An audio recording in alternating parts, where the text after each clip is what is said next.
Let it be a Nick and Jane, and let it be a Mr. Smith, a banker of Nick and Jane.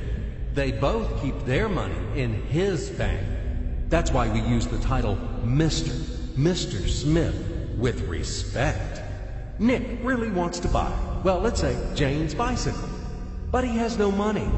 More precisely, he has money, but not enough, only $10, while Jane wants $100 for her precious bicycle.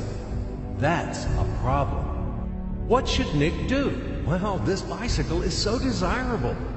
He gives Jane his $10 as a deposit and asks plaintively not to sell the bike to anyone. He says that he will bring the rest of the money soon. At the same time, he runs to his bank, to the respected Mr. Smith, to get a loan for the missing $90. As ill luck, Mr. Smith has no money at this moment, but he knows perfectly about $10, which Nick gave to Jane. And where will Jane bring his money to? That's right. She will put these $10 in her lovely bank to the same Mr. Smith. Therefore, Mr. Smith asks Nick to come back tomorrow in the hope that tomorrow he will get these $10. And everything happens this way. The next day, Jane brings $10 to the bank. The bank provides Nick these $10 on credit. Nick immediately gives them to Jane. She again puts them in a bank. The bank again provides Nick these $10 on credit, etc. As long as Nick the fool will gather enough money for the bicycle. Don't you get confused yet? Be patient, I told you. These demons have been trying to confuse you during 1,000 years. These damn economists and financiers. But anyway, we will figure everything out. So what do we have in the end? Nick finally got the bike from Jane. Wow! But at the same time, Nick owes $90 to the bank, Mr. Smith. And the bank, in its turn, owes $100 to Jane.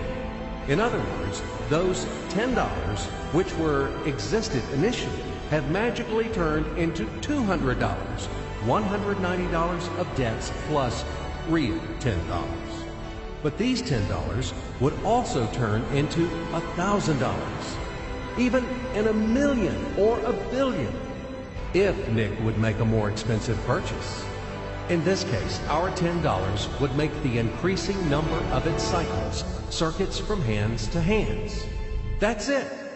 So, what happens in today's world? SOS! It appears that banks also make money out of thin air and multiply them. Not only Fed can produce money, but banks either.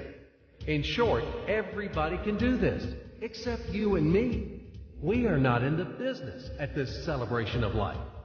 I would like to print or draw some money as well. In fact, these banks multiply money without any control. And we're still wondering why the banker lives better.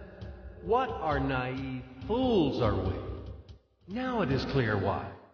The one who produces the money, of course, lives better. But this is not enough. From this moment, poor Nick will never be able to repay his debts owed to the bank, no matter how hard he would work.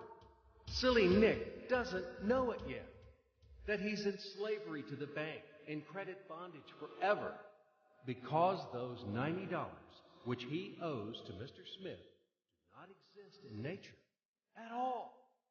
Sly Mr. Smith made his money out of nothing.